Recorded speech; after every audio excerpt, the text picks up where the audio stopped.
हाँ जी बताइए, क्या हुआ? काटेंगे? अच्छा, इक्विलिब्रियम दिया हो गया इसको, तो फिर अच्छा चलो तुमसे मैं कॉमन सेंस के क्वेश्चन पूछता हूँ, वही बता दो, तुम ही से सॉल्व करवाते हैं इसको, ठीक है? स्ट्रिंग दिख रहा है क्या? तो स्ट्रिंग में क्या होगा? क्या होगा? पक्का? इसमें जो टेंशन होगा, क्या इसमें भी वही टेंशन होगा या अलग अलग होगा? सोच के बताओ। ये स्ट्रिंग ऐसे घूम के इधर गया हुआ है ना, जो इस यहां पे जो टेंशन होगा, क्या वही टेंशन यहां पर होगा या अलग अलग होगा? सोचो और फिर बताओ। अलग अलग। चलो बाहुबली इधर आ, अरे इधर आना जल्दी से। हाथ थोड़ा गंदा होगा तो कपड़े में मत पोछ। इसको यहाँ से ऐसे पकड़ो, अरे ऐसे पकड़ना है, ऐसे नहीं, ऐसे ऐसे यहाँ, और इसको भी यहाँ से पकड़ो, ठीक है? तुझे इस व्हील को रोटेट कराना है, मैंने यहाँ से मान लो ऐसे से पकड़ रखा है, ठीक है? रोटेट करा के दिखा, ऐसे, पक्का? दोनों तरफ से बराबर फोर्स लगा के रोटेट करके दिखा, बराबर। टेंशन किधर लगेगा? तेरी तरफ से खिंचाव किधर रहेगा? अरे खिंचाव कैसे बनेगा? तो अपनी तरफ खींचेगा ना भाई, तो अपनी तरफ खींच के इसको रोटेट करा के दिखा, एक जैसा फोर्स लगा के। ये एक जैसा लगा रहा है सर, समझ में नहीं आ रहा। यहाँ ऐसे नजर को पकड़, इसे यहाँ नीचे से पकड़, नीचे से, हाथ गंदे होंगे। अच्छा एक बात बताओ, ऐसे इतने पकड़ रखा, बढ़िया, मैं अपना हाथ यहाँ रखूं, टेंशन मतलब क्या होता है? खिंचाव ना, मैं ऐसे तो टेंशन इधर ही लगेगा। तो मुझे क्या कॉमन सेंस से बताओ कि अगर क्या मैं एक जैसा टेंशन लगाऊंगा तो ये कभी रोटेट कर सकता है? अरे करेगा या कभी? कब करेगा? एक तरफ ज्यादा, एक तरफ कम। मान लो ये हाथ नहीं है, धागा है, और सवाल में ऐसा बोला है कि भैया ये स्लिप नहीं कर रहा है, ये रोटेट कर रहा है, तो क्या टेंशन एक जैसा होगा या अलग होगा? अरे अलग होगा तभी तो रोटेट कर पाएगा ना, वरना रोटेट कैसे करेगा? रोटेट करेगा, एक तरफ का मेरा हार जाए या तो स्लिप हो जाए तभी ना, लेकिन अगर स्लिप नहीं हो रहा है तो टेंशन अलग अलग होगा, तभी ये रोटेट करेगा, वरना नहीं करेगा। समझे नहीं? स्टेयरिंग व्हील होता है गाड़ी में, तो क्या अगर मालूम मुझे इधर मोड़ना होगा तो मैं इसे खींच दूंगा? क्यों बे? अरे एक तरफ ज्यादा एक तरफ कम होगा तभी तो। बैठो, कौन सा लॉजिक है सर? आज से पहले भी तो पुली हुआ करता था। हाँ, अरे आज से पहले भी तो पुली हुआ करता था, वहां कुछ और हो जाता था क्या? ये तो चीटिंग है ना यार, ये पक्का ना? सोच लो। अच्छा इसके पास इनर्शिया था क्या? रोटेट हो रहा था तो, अरे मास था ना। अब जहां पे इनर्शिया ही नहीं है, वहां पे रोटेशन कैसा? तो आज से पहले जो भी हम सवाल सॉल्व करते थे, वहां पे पुली को कैसा लेते थे? क्या वहां पे ऐसा शब्द लिखा होता था कि स्लाइड कर रहा है या रोल कर, लिखा होता था क्या? पुली को क्या मान के सॉल्व होता था? तुमने सारी पढ़ाई गलत करी, ऐसा तो पुली नहीं होता है। क्या बात कर रहे हो? नहीं तो गधे, अच्छी बात कहाँ समझ में आएगा तुम लोग? आया क्या? आधे लोग सोच रहे अपने बोल रहे अपने हंस रहे, पढ़े लिखो का जोक करे। बच्चों जो हम लोग एनएलएम चैप्टर पढ़ रहे थे, वहां पे साफ साफ शब्दों से क्या लिख के देता था वो? अच्छा एक बात बताओ, कोई चीज जब रोटेट करेगी तब तो टॉर्क आएगा, और टॉर्क आएगा मतलब एक्सिस आ गया मतलब इनर्शिया भी आएगा। जब मास वैसे ही ले लोगे तो कौन सी का इनर्शिया, और जब इनर्शिया भी तो कौन सी का टॉर्क? कुछ हवा लगा क्या? इसीलिए वहां पे क्या लिखा जाता था? समझ गए क्या? लेकिन अगर मास आ गया तो दोनों सिंग में अलग अलग टेंशन होगा। कुछ समझ में आया क्या? क्योंकि अगर अलग टेंशन नहीं होगा तो पुली का कभी रूटीन कर पाएगा? समझे क्या? तो यहाँ पे एक स्ट्रिंग में इस एक पे मान लो मैंने माना T1, तो दूसरे में कुछ हवा लग, नहीं, हाँ उसको बोला यार, बढ़िया। अच्छा एक्सेस मिल जाने से क्या फायदा होता है? अच्छा एक बात बताओ, मैं तुमसे कहूं एक ऐसे चरखा घूम रहा था, चरखा समझते हो क्या? नहीं, चरखा टाइप का कुछ घूम रहा था, और या मान लो बड़ा सा कुछ सिलेंडर टाइप का ऐसे ऐसे गोल गोल घूम रहा था, तुम्हें मैं उसके ऊपर गिरा दूंगा तो तू उसके सबसे टॉप वाला पोजीशन पे गिरेगा, तो तेरे पास कितनी रफ्तार आएगी? जितना जो घूम रहा होगा उस टाइम लीनियर वाले जितना वेलोसिटी होगा उतना ही आएगा ना। तो समझ पा रहे हो? थोड़ा ध्यान देना यहाँ पे मेरी बातों का। ओके, देखते चलो। अच्छा, इसकी शक्ल पहले कुछ पढ़ा है ऐसा जिसकी जैसे इसकी शक्ल दिख रही हो? कैसा है, कैसा है? एटूड पढ़ा था हम लोगों ने? चलो देखो, अगर तुम्हें याद है तुम्हें मजा आ जाएगा। तो एटूड मशीन में एक्सेलरेशन का फॉर्मूला क्या होता था? m1 minus m2 upon m1 plus m2 into, कुछ याद आया क्या? पर ये एटूड मशीन है क्या? क्योंकि एटूड मशीन में जो पुली होता था वो कैसा होता था? मासलेस होता था ना, टेंशन सेम रहता था। पर जैसे ही पुल, अब सर यहाँ पे कैसे आपको पता? अच्छा, मास के बारे में बोला क्या उसने कुछ? अच्छा नहीं बोला है, पर इनर्शिया तो दे दिया था, यानी अंडरस्टूड हो गया कि पुली के पास मास है। लिखा नहीं रहेगा, उसने बोला नहीं इनर्शिया आ रही है, फिर उसके पास मास है। तो किसी मास से अगर दो धागा ऐसे लटका हुआ हो, और सवाल में अपन को दे रखा है कि भैया उसके ऊपर क्या कर रहा है, वो उसको रोटेट करवा रहा है, स्लाइड नहीं हो रहा उसके ऊपर, रोटेट करवा रहा है। तो टेंशन 100% है कि अलग अलग होना ही पड़ेगा तब, क्योंकि यार इस पुली को घुमाने वाला कौन है तुम ही बताओ ना। एक T1 मान लो, इधर से T2 और इधर से कौन है? अगर ये TT दोनों बराबर हो जाएंगे तो किसी भी हालात में ये कभी घूम पाएगा क्या? समझ गए क्या? इसीलिए दोनों को अलग अलग होना पड़ेगा। अब यहाँ पे देखो, हम थोड़ा सा कॉन्सेप्ट लगाते हैं और बड़ा मजा आ जाएगा आपको सीखते। एक बात बताओ बच्चा, इन दोनों ब्लॉक का एक्सीलरेशन अलग अलग होगा कि सेम होगा? सोच के कॉमन सेंस से बताओ यार, एक्सीलरेशन अलग अलग होगा कि सेम होगा? अरे एक ही धागा है ना यार, कांस्टेंट मोशन पड़े। भाई एक ही धागा है, एक ही धागा।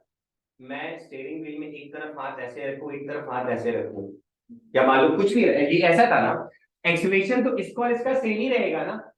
भले टेंशन अलग है बट एक्सेलरेशन सेम रखेगा।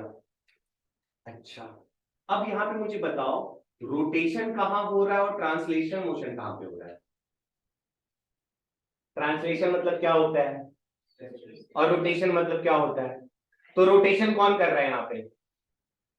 पुली। और ट्रांसलेशन में कौन है? दिख रहा है सबको अच्छे से? बड़ा मास ये है, छोटा मास ये है।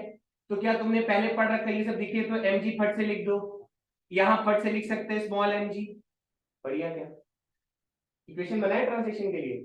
चलो बनाओ। इसके लिए बोलो क्या लिखो, m वाले के लिए mg माइनस T2। अच्छा मान लो बच्चा इसका ये नीचे आ रहा है a एक्सेलरेशन से, यदि ऊपर जा रहा है a से, ऐसा मान सकते हैं क्या? अरे बड़ा मास ये था ना, नीचे ऐसा। तो बताओ mg minus T2 is equal to capital M into a, क्या मैं लिख सकता हूँ इक्वेशन नंबर 1? दूसरा बोलो, T1 minus small mg is equal to small m into a, equation number 2। मेरा मोटो क्या क्या निकालना चाहता हूं मैं? एक्सेलरेशन ही पूछा है तो वही निकालेंगे। ये आगे क्या 2 पॉइंट? अच्छा, ये इनर्शिया झक मारने के लिए दिया है। अब अगर बोलोगे सर यहां से नहीं निकाल लेंगे, T1 पता है क्या, T2 पता है क्या, A पता है क्या, तो तीनों नहीं पता है ना यार, तो कैसे सॉल्व होगा? एक और इक्वेशन ढूंढना पड़ेगा। तो अब इस वाले चैप्टर में एक और इक्वेशन ढूंढने के लिए अपन कहा जा सकते हैं? टॉर्क वाले के पास भी जा सकते हैं, है कि नहीं? और जब टॉर्क के पास जाना होगा तो किसको ढूंढोगे? एक्सेस को। अरे एक्सेस मिलेगा तब तो अल्फा खेलेंगे ना यार। अब एक बात बताओ मुझे, यहां पे देखो विदाउट स्लिपिंग कहीं लिखा है क्या? हाँ, डज नॉट लिख रखा है ना। अब जरा सेंस लगाओ तो, ये वाला जो धागा यहाँ पे कनेक्टेड होगा, ये मैं पहले भी पढ़ा हूं बट फिर से आप लॉजिक से बताना। ये जो धागा इस पुली पे आ रखा है, मान लो अगर मैं इस पॉइंट की बात करूं, तो इस पुली के पास इस पॉइंट पे कितना एक्सेलरेशन होगा?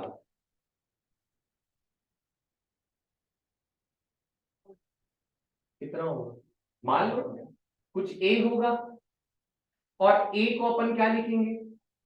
अल्फा इंटू, क्या तुम्हें एक और इक्वेशन मिला? कैसे पहचान? और ये वाला अब देखो आप ही बताओ, अगर पुली का ये जो एंड है अगर ए से लीनियरली ऐसे जा, इस इंस्टेंट पे लीनियर ए होगा, अल्फा लीनियर एक्सेलरेशन ए होगा, अल्फा एंगुलर एक्सेलरेशन होगा। तो ये रिलेशन तो अपन पढ़ चुके हैं ना, ए मैंने कहा था ना तीन ही फॉर्मूले हैं। एक आ गया a is equal to alpha into r, और ये ए कौन सा है, अरे जो इनके पास है, नहीं समझे, वो उसी के ऊपर ऐसे स्लिप थोड़ी कर रहा है। तो ये जितना जोर से पुली घूमेगा, जितने से एक्सलेट करेगा, धागा भी तो उतने से एक्सलेट नीचे करेगा, तो समझे क्या। और वही काम ये देखो, और यहाँ पे भी देखते हो तो किधर आता है, यहाँ ऐसे और यहाँ ऐसे। ये बात समझ में आ रहा है। तो मेरे पास मान लो इक्वेशन 1, इक्वेशन 2 और ये आगे इक्वेशन नंबर 3, ठीक है। बट अब 4 वेरिएबल हो गए, अब तो 4 हो गए ना यार। अरे सर चलिए तो कुछ और हो गया, कुछ और एक और आखिरी बचा हुआ है, कौन सा, टॉर्क वाला, तो उसको क्यों छोड़े, है ना। तो चलो बताओ कहां पे टॉर्क निकाला जाए। अरे एक्सिस कहां है, टॉर्क यहीं पे दिखाएंगे ना। तो अब बताओ इसके लिए अगर अगर मैं इस पॉइंट पे टॉर्क निकालने की कोशिश करूं तो कैसे लिखूंगा, बोल। इस पुली पे नेट टॉर्क कैसे निकालोगे, अरे इस पुली पे नेट टॉर्क कैसे निकालोगे, नेट, अरे एक और फॉर्मूला यही बचा है ना, net torque is equal to I into alpha. और इस पुली का जो मोमेंट ऑफ इनर्शिया कितना दिया हुआ है, आई दिया हुआ है ना, इस एक्सेस के अलोंग दिया हुआ है ना भाई। तो आई तो हमारे पास है ही, ये तो गिवन वाले में आ गया, ठीक है। क्या नेट टॉर्क निकाला जा सकता है, कैसे निकालोगे, इस पॉइंट पे देखोगे तो T1, सॉरी ये कौन था, T2 था, T2 इधर रेडियस की तरफ r, T2 into r, direction जरा बताना, ऐसे T2 बाहर, और इधर बताओ T1 अंदर, माइनस होंगे क्या। तो चलो मैं इसको लिख देता हूँ T2 minus r minus T1 into r should be is equal to I into alpha, लिख सकता हूँ क्या। जरा ध्यान से देखो तो मेरे पास क्या आ रहा है, T2 minus T1 is equal to I into alpha by r, कुछ दिखा क्या मेरे पास चार चार इक्वेशन हो चुके हैं। अब तो बाकी गणित रह गया, चार वेरिएबल, चार इक्वेशन सॉल्व कर लो। इतना हल्का भी नहीं है, थोड़ा आप दिमाग लगा सकते हो वैसे, ऐसा है ना। क्या यहां से मैं T2 माइनस T1 की वैल्यू निकाल सकता हूँ, नहीं निकाल सकता। क्या T2 माइनस T1 की वैल्यू यहां से आ सकता है, कैसे आएगा, ऐसे कर लो ना यार, देखो इधर देखो, T2 इज इक्वल टू क्या लिखा जा सकता है, mg माइनस एम में दिख रहा है क्या, आगे खराब हो गई। और T1 को क्या लिखा जा सकता है, देखो तो ma प्लस mg लिख सकता हूं क्या। मुझे क्या चाहिए था, T2 माइनस T1 ना, तो T2 minus T1 is equal to क्या हो जाएगा, देखो तो ये T2 था, ये T1 था ना, तो T2 में क्या है, स्मॉल ma, ये T1 था, T2 था, ये T1 था, sorry, capital mg minus capital ma minus small ma minus small mg, ठीक है क्या। अरे आया ना T2 माइनस T1, और ये भी क्या है, दोनों इक्वेट कर सकते समान पूर्वक। तो इसका इस साइड में क्या है, देखो तो जरा, mg minus ma minus ma minus mg is equal to, जरा यहां से हेल्प ले लेते हैं, है ना। अल्फा को यहां से हटा सकते हैं क्या, देखो तो अल्फा इज इक्वल टू क्या लिख सकते हो, a बाई आर लिख सकते हो। तो अल्फा की जगह लिख दो a बाई, तो तुम्हारे पास यहाँ क्या आ गया होता, आई ए अपॉन आर स्क्वायर, दिख रहा है क्या। अच्छा, तो इधर क्या लिख दूं मैं, देखो तो आई ए बाई आर स्क्वायर, ठीक है। निकालना है क्या है, तो क्या इसमें ए वाला टर्म दिख रहा है, ए वाले को इकट्ठा कर ले, बाकी सबको उधर भेज दे। तो जरा चेक करो तो क्या आ रहा है रिजल्ट,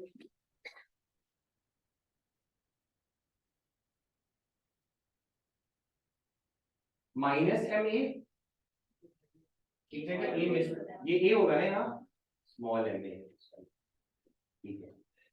तो जरा देखो तो बच्चा क्या आ रहा है, I a by are square plus capital M a plus small m a is equal to क्या आ रहा है, देखो तो m ji minus m a ना, तो जी को कॉमन लेके लिख दूं क्या, एम माइनस एम, दिखा क्या, नहीं दिखा, ए आ जाएगा इसमें से कॉमन, मैं जी क्यों लिखा हूं यहाँ पे, देखते हैं, ए आ जाएगा कॉमन तीनों में से, तो मैं डायरेक्ट रिजल्ट लिख रहा हूं, A is equal to capital M minus small m upon m I by are square. कुछ समझ आया क्या? देखो तो वैसे ही है क्या जैसे एटोड मशीन का था, I बाई आर स्क्वायर बच्चा। तो एक्स्ट्रा यहाँ पे क्या आ गया, केवल एटोड मशीन जैसे ही रिजल्ट है ना। अरे वहां पे भी क्या देखो तो m1 minus m2 into g upon m1 plus m2 होता था, और यहाँ क्या आ गया m plus m I by R. तो तुम अगर ये रिजल्ट याद रखोगे तो काम वैसे ही बन जाएगा, और नहीं तो लंबा प्रोसेस है। ठीक है, क्या हो गया? अभी आपके आगे जैसे जैसे कंजर्वेशन ऑफ एंगल बटन जाएगा ना, आधे लोग तो मर जाएंगे, अभी तो शुरुआत है। पर पिछला अगर याद हो तो चीजें टफ नहीं लगेंगी, पहली बार है पर ठीक है। सर आपने तो पहले बोल रखा था कि जितने वेरिएबल उतने इक्वेशन चाहिए। अब एक नया में क्या सीख लिया है सर, एक टॉर्क से भी इक्वेशन। और टॉर्क कहाँ लगाओगे सर, एक्सिस पे लगाओगे। सर सवाल में बोल दिया पुली कहाँ पे घूम रहा है, इसी एक्सिस पे तो घूम रहा है, तो उसी एक्सिस के अलोन क्या देखना होगा, टॉर्क उसी एक्सिस के अलोन क्या देखना होगा, मोमेंट ऑफ इनर्शिया। इक्वेशन बनाते जाओ। तो अच्छा, ये सवाल क्या आप लोग डायरेक्ट कर लोगे? पागल हो गए सर, इस तरफ नहीं ना लटका हुआ है और स्लिप नहीं कर रहा है, तो इसका जो एक्सलेशन होगा क्या तुम सीधा बता सकते हो? अरे अल्फा से घूम रहा होगा तो इसका एक्सलेशन क्या हो जाएगा, अल्फा इंटू आर। अब तो प्रो बन जाओ यार। कभी भी अगर स्लाइड नहीं कर रहा है तो धागे से जो ब्लॉक बंधा हुआ उसका एक्सलेशन क्या है, किसके टर्म में लिख दो, अल्फा इंटू आर इतना लिख दिया। इसमें टेंशन लगा दूं कैसे करके, ऊपर टी, नीचे क्या लग रहा होगा बोलो। तो इक्वेशन क्या बना दूं, mg minus T is equal to mass into alpha into R. आया क्या? एक इक्वेशन बन गया। दूसरा कैसे बनाएंगे, किससे, टॉर्क वाले से बनाएंगे ना भाई। और दूसरा फॉर्मूला क्या रखना है sir, net torque is equal to I into. अच्छा यहाँ पे देखो तो एक ही है ना केवल, अरे यही टेंशन है ना। तो टॉर्क कैसे निकालो बोलो, टी इंटू, अरे फोर्स इंटू, आया क्या, इज इक्वल टू क्या लिखना पड़ेगा, इनर्शिया ना दिया क्या। देखो तो इसको क्या बोला इन्होंने, uniform hollow cylinder. Hollow cylinder का मोमेंट ऑफ इनर्शिया। हाँ नहीं नहीं, अच्छा hollow cylinder M R square था ना। अरे जो डिस्क का था, तू समझे क्या गेम कैसे चल रहा है। तो यहाँ अब बताओ आई की जगह क्या चेक दू, एम आर स्क्वायर, तू समझे क्या, इंटू, अरे अल्फा है ना यार। तो जरा देखो तो यहाँ से आर से एक आ गया, तो टी की वैल्यू कितनी आ गई, एम आर। अच्छा सवाल क्या पूछा है वैसे, अच्छा अल्फा पूछा है, ठीक है। अरे टी आ गया ना, एम आर अल्फा। तो देखो तो इधर देखो, आर अल्फा को क्या लिख सकते हो तुम लोग, ए। तो टी इज इक्वल टू कितना आ गया बच्चा, एम ए आया ना, तो यहाँ लाके रख दो, आ गया एम जी माइनस आर अल्फा, यहाँ ए लिख सकते थे ना। तो देखो तो क्या आ गया, M ji minus T is equal to, यहाँ ऑलरेडी क्या बच्चा एम इंटू ए है ना, तो टी की जगह भी क्या लिख सकते हैं बोलो, एम ए आया है ना। कुछ समझिए क्या, तो two m a is equal to m g, m ने एम को खा लिया, तो a is equal to g by two. बताओ कितना टफ है, नहीं पकड़ पाए। तुमने एक नई चीज जान ली कि सेट टॉर्क से भी इक्वेशन बनाना है। जो पहले पढ़ते थे सब सेम है, नया में क्या आ गया है, पहले पुली मासलेस होता था तो टॉर्क की जरूरत नहीं पड़ रही थी। अगर जैसी चीजें सवाल में बोला भैया पुली का मास है, तो तुम्हारे दिमाग में घंटी जल जाना चाहिए। अच्छा तू रहा पुली, तेरे इधर लग रहा होगा टेंशन, तेरे इधर लग रहा होगा टेंशन, तो हम एक और इक्वेशन लगाना सीख चुके हैं क्या, टॉर्क वाला। तो समझ आया, ठीक है।